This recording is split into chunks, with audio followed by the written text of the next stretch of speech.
오늘 우리에게 주시는 하나님의 말씀은 사사기 5장 말씀입니다. 제5장.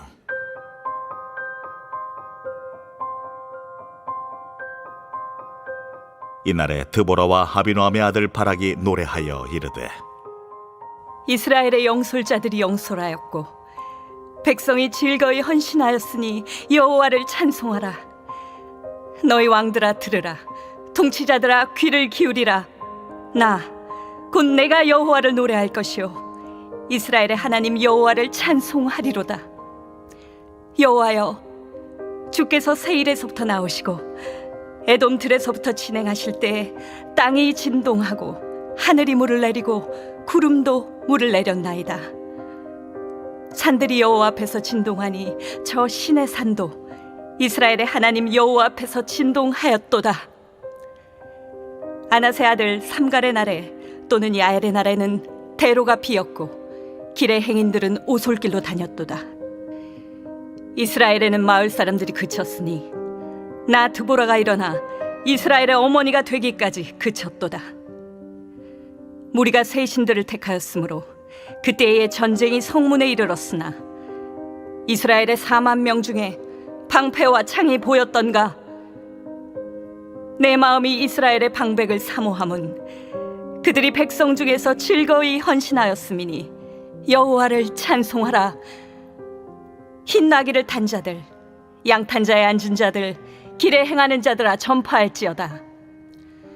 활 쏘는 자들의 소리로부터 멀리 떨어진 물 깃는 곳에서도 여호와의 공의로우신 일을 전하라. 이스라엘에서 마을 사람들을 위한 의로우신 일을 노래하라. 그때 여호와의 백성이 성문에 내려갔도다. 깰지어다, 깰지어다. 드보라여, 깰지어다, 깰지어다. 너는 노래할지어다, 일어날지어다. 바락이여, 아비노함의 아들이여, 내가 사로잡은 자를 끌고 갈지어다.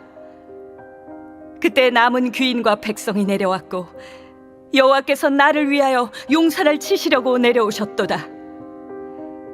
에브라임에게서 나온 자들은 아말렉에 뿌리 박힌 자들이요 베냐민은 백성들 중에서 너를 따르는 자들이요 마길에게서는 명령하는 자들이 내려왔고 스불론에게서는 대장군의 지팡이를 잡은 자들이 내려왔도다. 이사갈의 방백들이 드보라와 함께하니 이사갈과 같이 바락도 그의 뒤를 따라 골짜기로 달려내려가니 루벤 시냇가에서 큰 결심이 있었도다. 내가 양의 우리 가운데 앉아서 목자의 피리 부는 소리를 들으면 어찌 됨이냐. 루벤 시냇가에서 큰 결심이 있었도다. 길앗은 요단강 저쪽에 거주하며 단은 배에 머무름이 어찌 됨이냐. 아셀은 해변에 앉으며 자기 항만에 거주하도다. 스불론은 죽음을 무릅쓰고 목숨을 아끼지 아니한 백성이요 납달리도 들의 높은 곳에서 그러하도다. 왕들이 와서 싸울 때에 가나안 왕들이 무깃도 물가 다안악에서 싸웠으나 은을 탈취하지 못하였도다. 별들이 하늘에서부터 싸우되 그들이 다니는 길에서 시스라와 싸웠도다. 기손강은 그 무리를 표류시켰으니 이 기손강은 옛 강이라. 내 영혼아, 내가 힘있는 자를 밟았도다. 그때의 군마가 빨리 달리니 말국 소리가 땅을 울리도다. 여호와의 사자의 말씀에 메로스를 저주하라. 너희가 거듭거듭 그 주민들을 저주할 것은 그들이 와서 여호와를 돕지 아니하며 여호와를 도와 용사를 치지 아니함이니라 하시도다. 겐사람 헤벨의 아내 야엘은 다른 여인들보다 복을 받을 것이니 장막에 있는 여인들보다 더욱 복을 받을 것이로다. 시스라가 물을 구함에 우유를 주되 곧 엉긴 우유를 귀한 그릇에 담아주었고 손으로 장막 말뚝을 잡으며 오른손에 일꾼들의 방망이를 들고 시스라를 쳐서 그의 머리를 뚫되 곧 그의 관자놀이를 꿰뚫었도다. 그가 그의 발 앞에 구부러지며 엎드러지고 쓰러졌고 그의 발 앞에 구부러져 엎드러져서 그 구부러진 곳에 엎드러져 죽었도다. 시스라의 어머니가 창문을 통하여 바라보며 창살을 통하여 부르짖기를 그의 병거가 어찌하여 더디오는가 그의 병거들의 걸음이 어찌하여 늦어지는가 하네. 그의 지혜로운 시녀들이 대답하였겠고 그도 스스로 대답하기를 그들이 어찌 노량물을 얻지 못하였으랴 그것을 나누지 못하였으랴 사람마다 한두 처녀를 얻었으리로다. 시스라는 채색 옷을 노력하였으리니 그것은 수놓은 채색 옷이리로다. 곧 양쪽에 수놓은 채색 옷이리니 노력한 자의 목에 꾸미리로다 하였으리라. 여호와여, 주의 원수들은 다 이와 같이 망하게 하시고 주를 사랑하는 자들은 해가 힘있게 돋음같게 하시옵소서. 하니라. 그 땅이 40년 동안 평온하였더라. 아멘. 하나님의 말씀입니다. 오늘 우리가 보게 되었던 사사기 5장에 나오는 말씀은 이제 사사기 4장에서 드보라와 바락이 이제 가나안 왕이었던 야빈 그의 장군이었던 시스라 그 군대를 이기고 나서 하나님을 찬양한 이야기입니다. 그도 그럴 것이 어제 나눈 것처럼 이스라엘 백성들은 20년 동안의 압제로 인해서 도저히 가나안 족속의 통치 아래에서 벗어날 수 없을 것이라고 생각을 했습니다. 그런데 놀라운 일이 정말 벌어진 것이지요. 한 여인의 손을 들어서 하나님께서 놀랍도록 역사하셔서 그 모든 철병거를 쓸어버리시고 그리고 이스라엘을 압제 가운데에서 고통 가운데에서 구원하신 것입니다. 그러니까 이것을 찬양하지 않을래야 찬양하지 않을 수가 없는 것이죠. 이 모든 일이 하나님께서 하셨다. 하나님만이 하실 수 있는 일이다. 그것을 오늘 찬양하고 감사하는 것입니다. 그런데 하나님께서 일하는 방식이 두 가지로 일을 하셨는데요.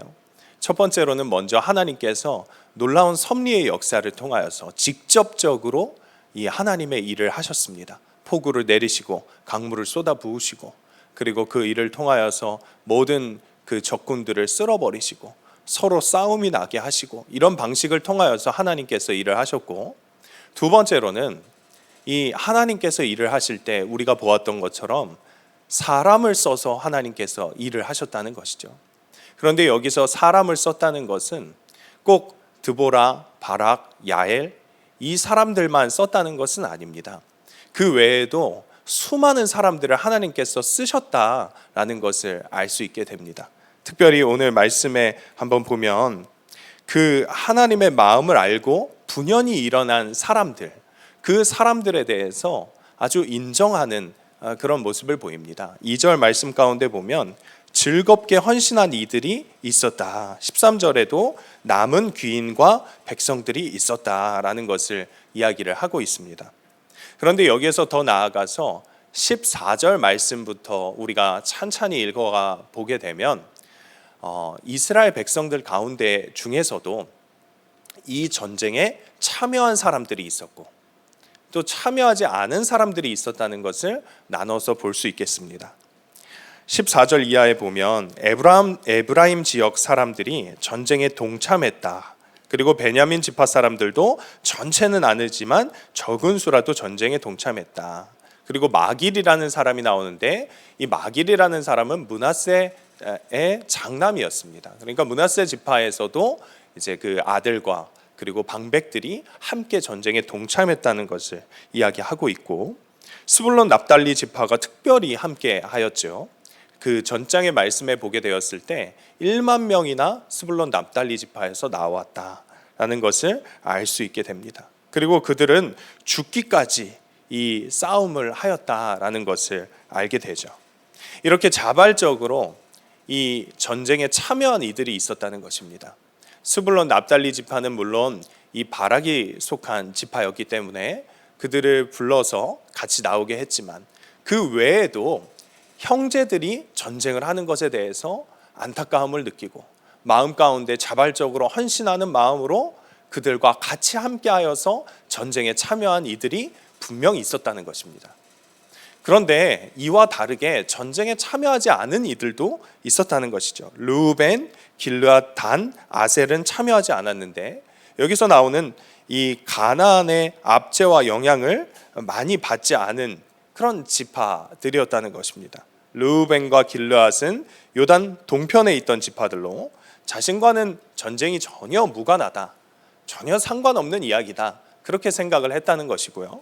단과 아셀도 해변가에 위치해 있어서 그 해변가에서 그저 배를 타고 노를 젓기나 하고, 또 그리고 해변가에 앉아서 모래를 보면서 이렇게 전쟁을 참여하지 않았다는 것입니다.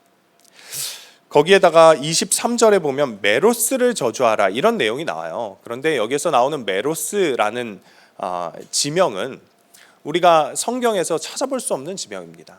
그런데 한편으로 이 메로스라는 곳은 학자들이 이야기하기를 이스라엘 사람들이 도움을 요청할 만한, 그러니까 도움을 줄 수 있을 만한 그런 지역이었을 것이다, 이렇게 이야기를 하는 것이죠. 그런데도 불구하고 도움을 주지 않았던 메로스를 주님께서는 저주하라 라고 이야기를 하고 있는 것입니다.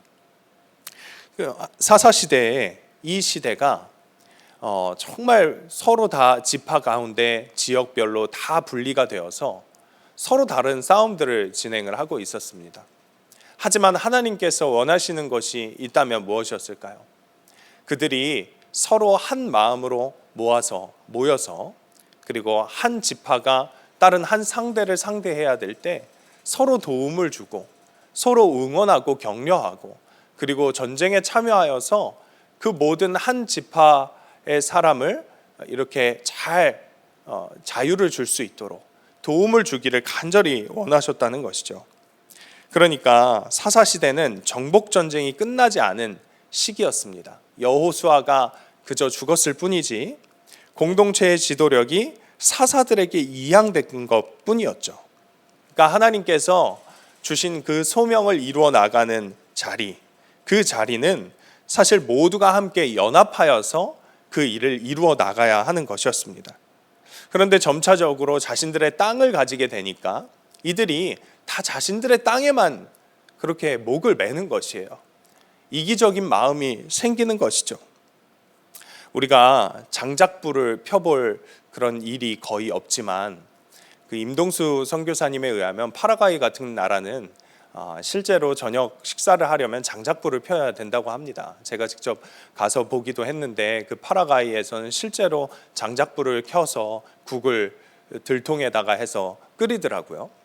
그런데 이 장작불을 필 때 이 나무를 시옷자 모양으로 해서 장작불을 피게 되는데, 그 나무가 아주 큰 나무인데 그 장작불을 피게 되면 그 나무의 위쪽 부분에, 나무가 맞물리는 부분에서 불이 피워진다고 합니다. 그리고 그 나무가 은근하게 타오르고 모든 조리가 적당하게 된다고 해요. 그런데 이렇게 나무가 천천히 타니까 요리가 끝날 때까지 불이 잘 안 꺼지는 거죠. 그런데 그때 불을 끄는 방법이 한 가지 방법이 있다고 합니다. 불을 끄는 방법을 바로 두 나무를 떼어 놓는 것이죠. 그러면 금방 불길이 사그라든다고 합니다. 물을 끼얹거나 또는 다른 인위적인 방법을 통해서 하는 것이 아니라 나무를 그저 두 개를 잘 떼놓기만 하면 불이 금방 꺼진다고 해요. 그럼 불을 다시 이으려면 그 나무 두 개를 다시 합쳐 놓으면 그 불이 다시 타오른다고 합니다. 여러분, 사단은요, 우리의 그 하나됨을 꼭 무너뜨리려고 합니다. 분열이 되기를 원하는 것이죠. 사단은 가족이 분열되기를 원하고, 교회가 분열되기를 원하고, 나라가 분열되어서 전복되기를 원합니다. 그게 사단이 원하는 일입니다. 서로 오해를 만들고 서로를 탓하게 되고 죽음까지도 불사하여서 상대방을 찍어서 축출해 내려고 하는 것이 사단입니다. 그런 마음을 끊임없이 우리에게 준다는 것입니다. 뿐만이 아니라 어떤 한 사람이 어려움을 당하게 되었을 때 사단이 가장 좋아하는 것은 그 사람을 위해서 기도하는 이들을 무너뜨리고 그것을 가십거리로 만들어버리는 것입니다. 오늘 지금 이스라엘 백성들 정말 큰 어려움을 닥쳤지요. 그런데 그 어려움이 닥친 곳에서 그 사람들을 도운 사람들이 있는가 하는 반면에 또 어떤 사람들은 그 사람들에 대해서 그저 가십거리 정도로만 생각을 했을 것입니다. 공동체가 분열된다는 것, 공동체가 하나 되지 못한다는 것은요, 장작불이 꺼지는 것처럼 그 힘을 잃어간다는 것이고 하나님 나라의 일들도 온전하게 감당하지 못하게 된다는 것입니다. 여러분, 세상에는 하나님께서 직접 만드신 두 개의 공동체가 있습니다. 그 첫 번째 공동체는 창세기 때에 아담과 하와를 엮어주셔서 가정이라는 공동체를 만드셨죠. 두 번째 공동체는 무엇일까요?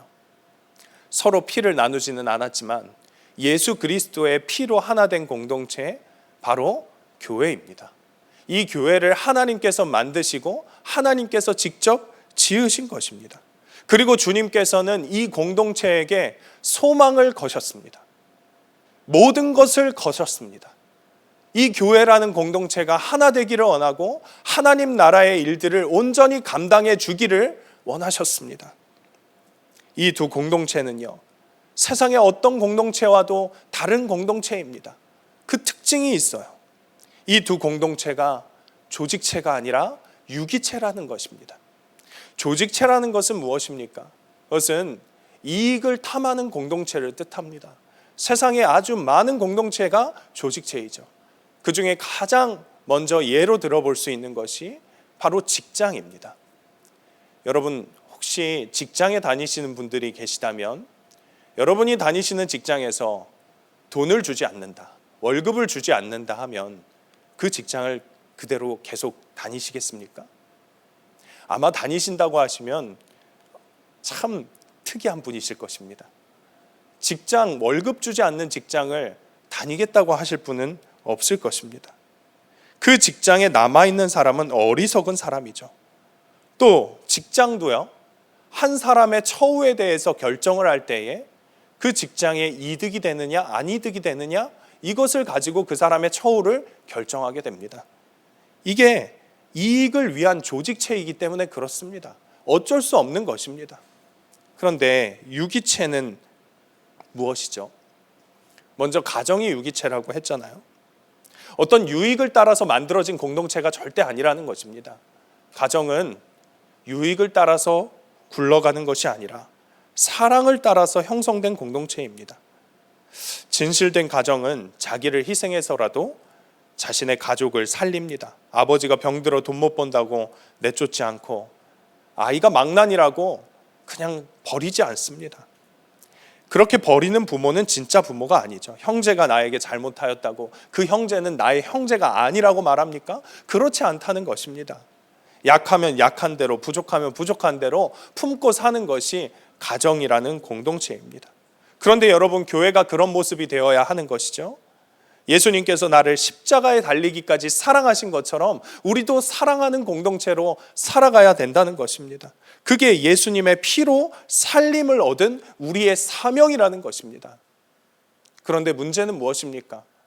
문제는 현대교회가 점점 조직체와 같이 되어 가고 있다는 것입니다. 이것이 가장 마음이 아픈 일이라는 것이죠. 그런데 그런 조직체는 절대 힘을 쓰지 못합니다. 제가 사역자이면서도 항상 생각하는 것이 내 몸이 2개였으면 좋겠다, 내 몸이 3개였으면 좋겠다, 그런 마음입니다. 왜 그럴까요? 제가 항상 안타까운 것은 우리 성도님들을 섬기면서도 제가 더 섬겨주지 못한 것, 더 사랑하지 못한 것, 이런 것들이 안타까운 것들이죠. 여러분, 오늘 우리가 만약 회개해야 할 한 가지 제목이 있다면 우리가 과연 전심으로 교회 안에 있는 지체들을 사랑하였는가? 나와 전혀 상관이 없는 것 같은 그 사람을 끝까지 사랑하였는가? 예수님께서 십자가에서 그 사람을 사랑하였듯이 사랑하고 섬겼는가? 이것을 돌아봐야 한다는 것입니다. 우리가 믿음의 싸움을 함께하고 믿음의 싸움을 하는 지체를 응원하고 격려하고 함께 짐을 짊어져 줘야 한다는 것입니다. 신앙이 어린 사람이 있다면 그 사람에게 어려운 문제가 있고 나를 어렵게 하더라도 그 사람을 품어줄 줄 알고 그 사람을 붙들어줄 줄 아는 것이 진정한 교회, 그리고 그리스도인의 모습이라는 것입니다. 우리가 세상에 나가서 말씀대로 사는 일이 너무나 중요하지요.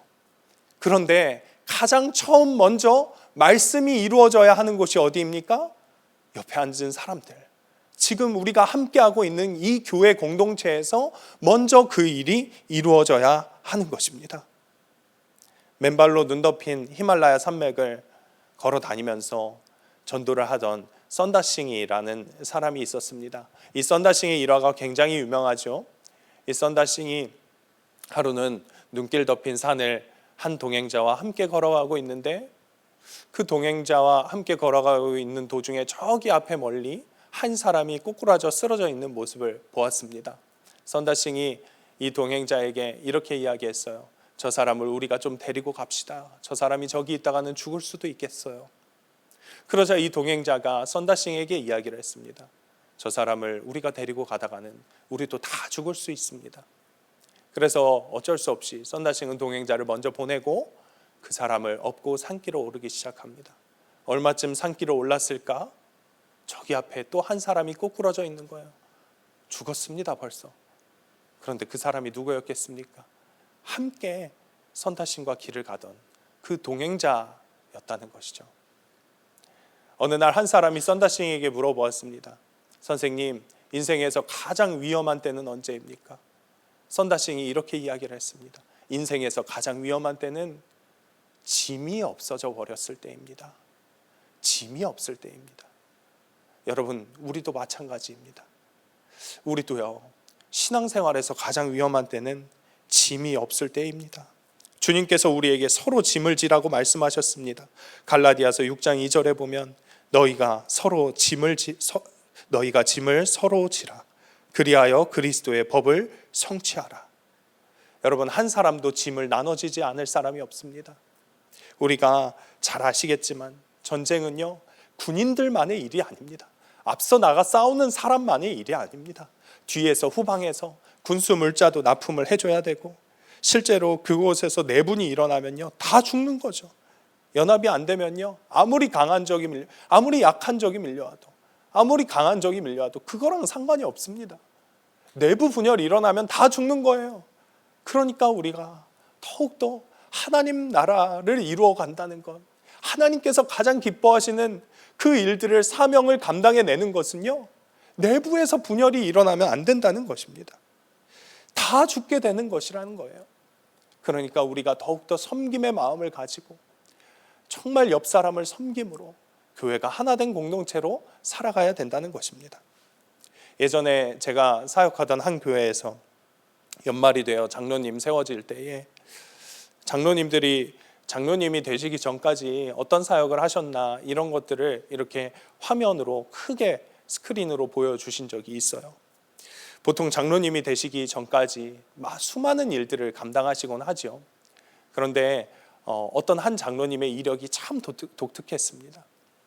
그 장로님의 이력은 딱 한 줄이었어요. 교회 주차 봉사 30년. 눈이 오나 비가 오나 정말 어려운 상황 가운데에서도 교회 주차 봉사를 30년 동안 30대의 시절부터 계속 해온 것이에요. 그분도 어느 날은 추위에, 어느 날은 더위에 주차 봉사하기 싫은 날도 있었겠죠. 이제는 그만둘까? 한 10년 했으면 그만둘까? 20년 했으면 그만둘까? 그런 생각했을 것입니다. 그런데 왜 그만두지 않았을까요? 그런데도 왜 그만두지 않았을까? 그가 생각하기에 교회를 세우기 위해서 많은 사람들이 주차 봉사의 자리로 왔다가 떠나가는 것을 보았을 것입니다. 그렇다면 그 짐은 누가 져야 되는가? 자신이 져야 된다고 생각을 했다는 것이죠. 여러분, 우리가 어떻게 짐을 끝까지 지는 삶을 살아낼 수 있겠습니까? 우리의 성정으로는 안 되는 것이죠. 우리의 힘으로는 안 되는 것이죠. 주님의 힘으로만 그 모든 일들이 감당해지는 것입니다.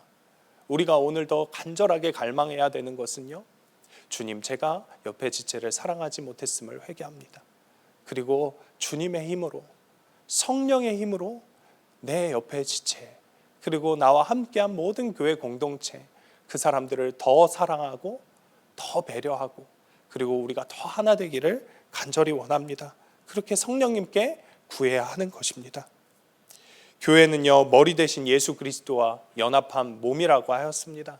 그렇기 때문에 더 주님을 구하며 나아가는 이들 가운데 아버지 하나님께서 하나 되는 놀라운 역사를 만들어 주시는 것이죠. 여러분, 너무나 분명한 것이 우리가 하나님께 그렇게 갈망하고 하나님을 사랑합니다. 주님, 내가 그렇게 살고 싶습니다. 내가 그렇게 같이 도와주고 싶습니다. 그런 갈망으로 나아갈 때에 정말 주님께서 그 일을 이루어 가실 것입니다. 사실 서로의 짐을 지라 말라 이렇게 할 이유도 없는 것이 정말 성령을 사랑하고 아버지 하나님을 사랑하고 주님 앞에 그렇게 진실되게 나아간다면 주님께서 그 일에 대한 마음을 우리에게 부어 주실 것입니다. 여러분 모두가 하나님께서 가장 귀중하게 생각하시는 공동체, 이 교회 공동체의 각 지체를 위해서 즐겁게 헌신하고 기쁨으로 헌신하고 아버지 하나님의 사명을 온전히 맡아서 감당하며 하나님이 가장 기뻐하시는 공동체를 오늘도 만들어 가시는 여러분 되시기를 축복합니다. 이 시간 함께 기도하며 나아가도록 하겠습니다. 2절 말씀해 보니 이스라엘의 영솔자들이 영솔하였고 백성이 즐거이 헌신하였으니 여호와를 찬송하라. 우리 교회가 서로를 위해 즐겁게 짐을 져주는 섬김과 헌신의 공동체가 되게 하여 주시옵소서. 이기적인 마음을 다 버리게 하여 주시고 어렵고 힘든 이들을 외면하지 않고 주님의 마음으로 품고 섬기는 자들이 충만하게 일어나게 하여 주시옵소서. 이 기도 제목 가지고 주님의 이름 한번 부르짖고 기도하며 나아갑니다. 주여, 주 하나님, 아버지 하나님, 우리 교회가 아버지 하나님이 가장 기뻐하시는 섬김과 헌신의 공동체, 아버지 하나님의 나라를 이루어가는 공동체가 되기를 원합니다. 나와 상관없다고, 내 생애에 별로 상관없다고 그저 아버지 하나님 그것을 나와 상관없는 일로 치부하고 그저 나와 모른 척하며 아버지 그렇게 살아가는 사람이 되지 않게 하여 주옵소서. 아버지 하나님, 우리의 마음 가운데 어렵고 힘든 이들을 외면하는 마음을 버리게 하여 주시고 주님의 마음을 품고 섬기는 자들, 아버지 하나님 분연히 일어난 자들이 되게 하여 주옵소서. 충만하게 일어나게 하여 주시고 아버지 하나님의 뜻을 이루어가는 지체들 되게 하여 주시고 하나님의 기쁨을 이루어다 드리는 우리 모든 지체들이 될 수 있도록 도와주옵소서. 우리 교회 공동체가 하나입니다. 주님 하나입니다. 아버지 하나님 앞에 아버지 그 일을 거룩하게 구하며 나아가오니 하나님 진실로 이루시는 분이시고 역사하시는 분이시라는 것이 아버지 믿어지며 나아가는 역사가 있게 하여 주옵소서. 그렇게 일하실 주님을 찬양하고 하나님을 더욱더 구하며 나아갑니다. 주의 역사를 구하며 나아가오니 아버지 우리의 성정으로는 되지 않사오니 하나님께서 이루시고 이끌어 주시옵소서. 주님께서 함께하여 주옵소서. 주님께서 이루어 주시옵소서. 주님 함께하여 주옵소서. 우리가 이 시간 두 번째로 기도할 때 31절 말씀 붙들고 기도하도록 하겠습니다. 여호와여, 주의 원수들은 다 이와 같이 망하게 하시고 주를 사랑하는 자들은 해가 힘있게 돋음같게 하옵소서 하니라. 그 땅이 40년 동안 평온하였더라. 성령 충만을 갈망하고 주님을 사랑함으로 주님의 마음을 더 알게 하여 주시옵소서. 주님을 사랑하는 자들에게 힘과 능력을 주셔서 어떤 상황에서든지 나의 몸된 지체들을 더 사랑하고 더 품을 수 있는 성령의 사람이 되게 해달라고 이 시간 주님의 이름 한번 부르짖고 기도하며 나아갑니다. 주여, 주님, 내가 성령의 사람이 되기를 간절히 원합니다. 주님, 내가 더 사랑하지 못했고 내가 더 품어주지 못했고 내가 더 섬기지 못했고 내가 더 헌신하지 못했음을 아버지 하나님 회개하며 나아가오니 아버지 하나님, 내가 정말 성령의 사람으로 충만한 사람으로 아버지 하나님 더욱더 내 옆에 있는 지체를 늘 보고 섬기고 사랑하고 헌신하고 아버지 그렇게 나아갈 수 있는 자가 되게 하여 주옵소서. 우리 가운데 아버지 그런 마음을 품게 하여 주시고 나에게 힘을 주시고 능력을 주셔서 해가 돋있게 힘있게 돋음같이 아버지 그렇게 힘 가운데 아버지 나아가는 자들가 되게 하여 주옵소서. 아버지 하나님께서 그렇게 이루시고 성령 충만을 이루실 줄로 믿습니다. 성령님께서 일하여 주시고 놀랍도록 일하여 주셔서 아버지 하나님 기쁨으로 즐겁게 아버지 모든 일들을 맡아 감당하기에 부족함이 없는 지체가 될 수 있도록 주여 역사하여 주시고 이루어 주시옵소서.